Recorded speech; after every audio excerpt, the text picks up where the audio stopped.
All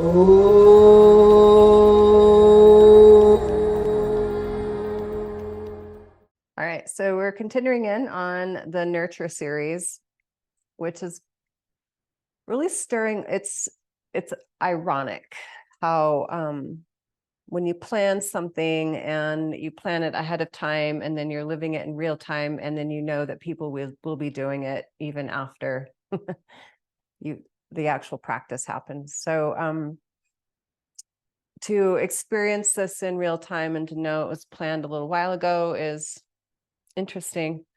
Things are weird right now for a lot of people. And if they're not like super weird, you've been super introspective probably, or there's just stuff coming up. It's that time of year where we went to darker days, shorter days, longer nights. We have a little more cool weather, so we're having to go inside and kind of remember what it's like to be at home. And so as we travel through this series on nurture, related to like, how do we really live in that place where we're consistent in our joy and in our happiness, and to be okay with what presents itself. And as the Shiva Sutras give us a little bit of guidance, I don't want to get too esoteric because they go so deep. And but to come to that place of no worry is a huge invitation for a modern day human. There's so much going on. We worry about other people, other things, other this, other that. And it's said that about 75% of the thoughts in your mind are about other people. That trip. 75% of what is going on inside you is about something that isn't in your control. So, yeah. Sutra 3.21 in the Shiva Sutras, it's Magna Sva Chaitanya Praviset. Then Chit is consciousness, and Sva is that consciousness that pours forth. And where we are, if we really were to study the Shiva Sutras, we want to really get real that there are 4 states of consciousness. There's the waking state, the dream sleep, the deep sleep state, and then that turiya state where there's literally nothing happening. And to be really connected to what is the truth of who we are really only happens at the beginning and at the end of those states of being, not really while you're in them. That's what the sutra is telling us. And so think of it like this. If you were to look at a person's face who is completely content and serene, and then right next to them, look at a person's face who is full of worry and dread, you would visibly be able to tell the difference. And so that's where the sutra is provoking you to find your intrigue. It's asking you to go in and say, how do I find that place of contentment, knowing that I'm living in these states of awakening and dreaming and deep sleeping, and that there's this one state of consciousness that is completely void of all that. And the answer, of course, in the yoga tradition is going to be meditate.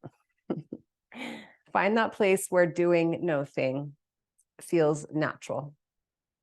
And I don't know how strong your meditation practice is. We're not going to meditate necessarily tonight, but I don't know how strong your meditation practice is.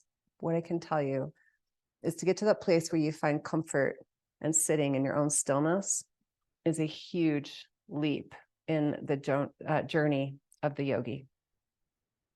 So we're going to take a practice today where we really just open and find that place where we can give as little effort as we need to, and be able to surrender more. And then hopefully we're going to clear out your third eye from all the junk that you got going on. So place your hands, come up to all fours. Exhale, downward dog.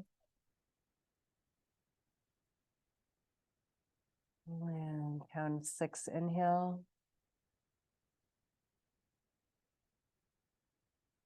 Count of 6, exhale. Span to 7.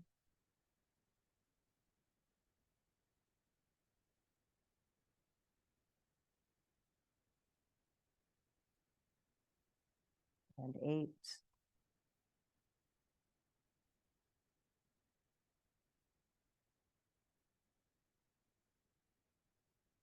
And 9.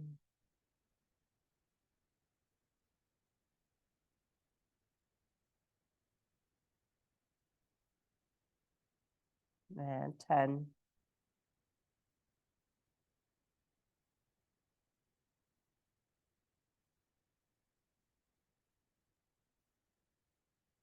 Five counts to your knees. And child's pose, supporting the third eye. Now I'm going to ask you to lift your head about an inch away from your hands. This is where we get to use your imagination. Or if you're super, if you're into energy work, you got this. You're going to pull your awareness with your breath right behind your eyes. And with an exhalation, you're going to blow the dust off the mirror of this intuitive center. And just kind of let all those things out there that you're worried about dissipate. You can do that a couple more times.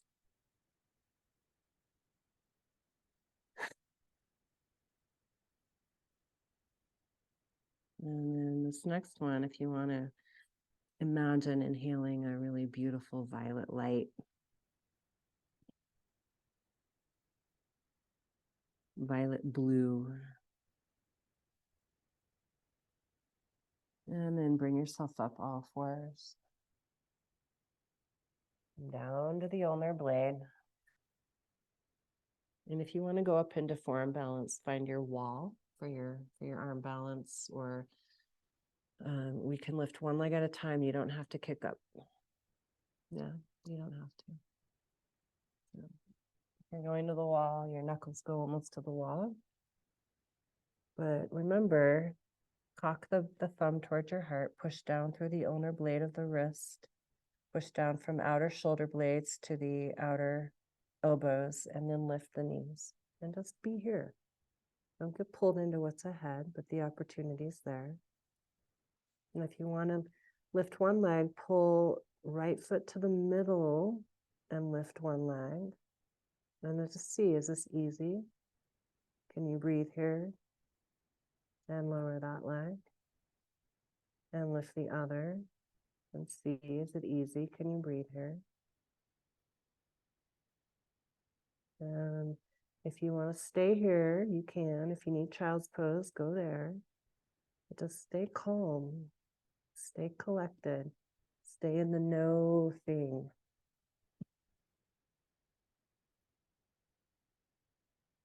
And now you need your breath.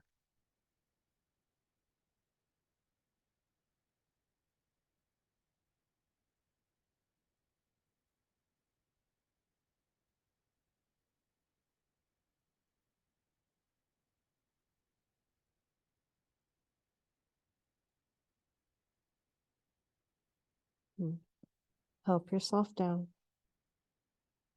Or if you just made it to the wall, give yourself time to go there. And here we are. We'll just rest here. Make a double stack of your fists. Use your breath. Sherelle, inhale up. There you go.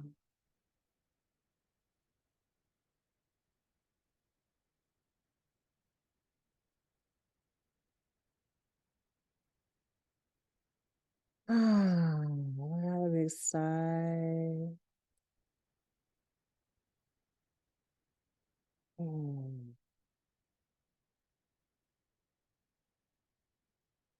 Okay.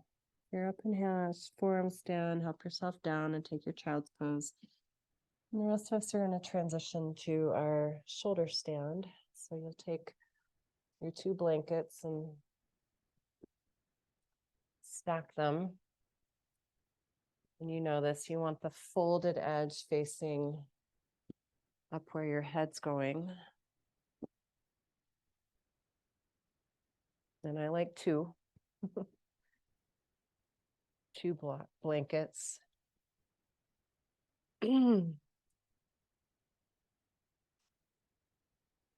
And where does the upper shoulder go? It goes right along the edge of your blanket stack so that your neck is not on the blanket. Your head is on the floor, the neck is free.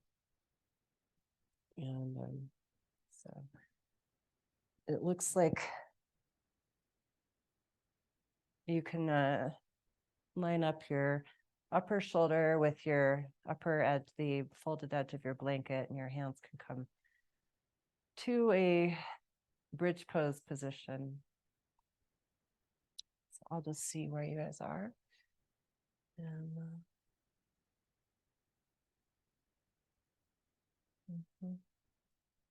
very good. And just lay back and go into the no thing, nowhere, nothing to do place. And deepen your breath.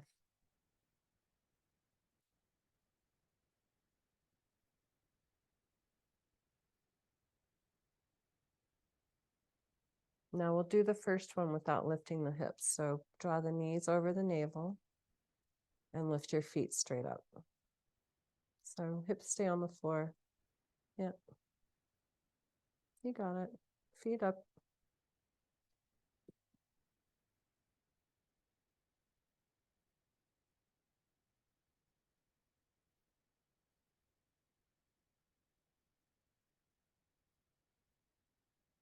Now intentionally draw your awareness behind your eyes into the back of your skull, where that energy spot behind your eyes presses your skull into the mat.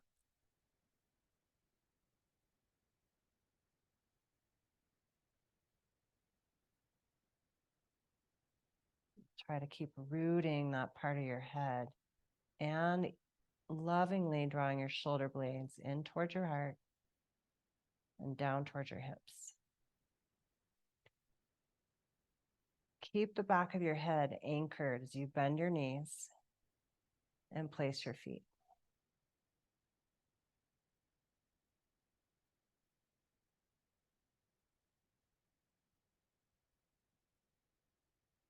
Draw your shoulder blades a little more fully under your heart, your upper arm bones a little more fully under your heart.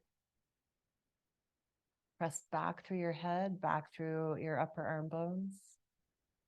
And then with an inhalation, lift your feet. With an exhalation, lift your knees up, feet up. And go ahead and start with keeping the knees bent as you bring your hands to your lower back.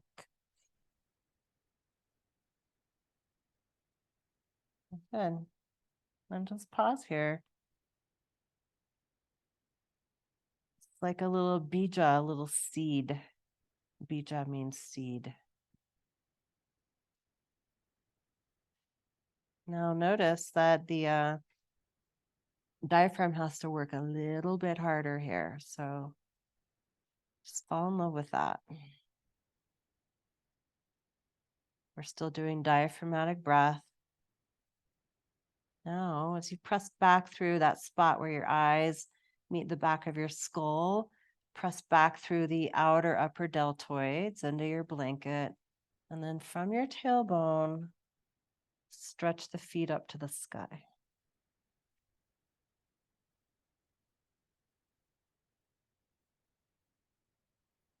Now smooth out your breath and we'll take a 6 count inhale. 6 count exhale. Now, ordinarily, people entertain themselves here by doing fancy tricks with their feet or their legs, or I'm going to invite you into your breath to do nothing but be here. And you find that cycle of breath that really holds you. Is it 6, 7, 8 counts?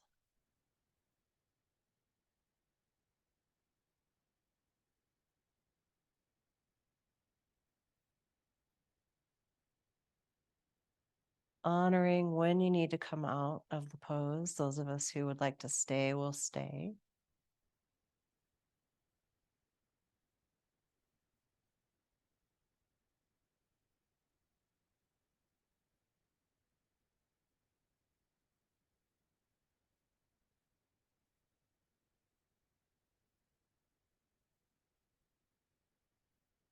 And make your eyes soft. Relax the hinge joint of your jaw.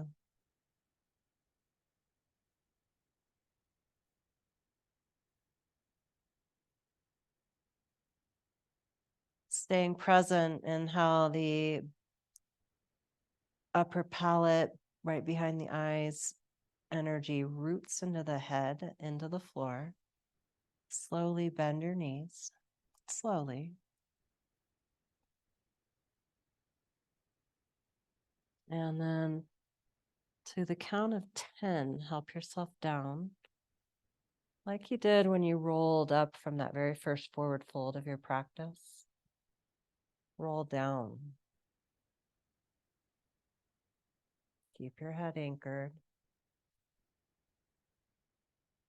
Ah, yeah. Namaste.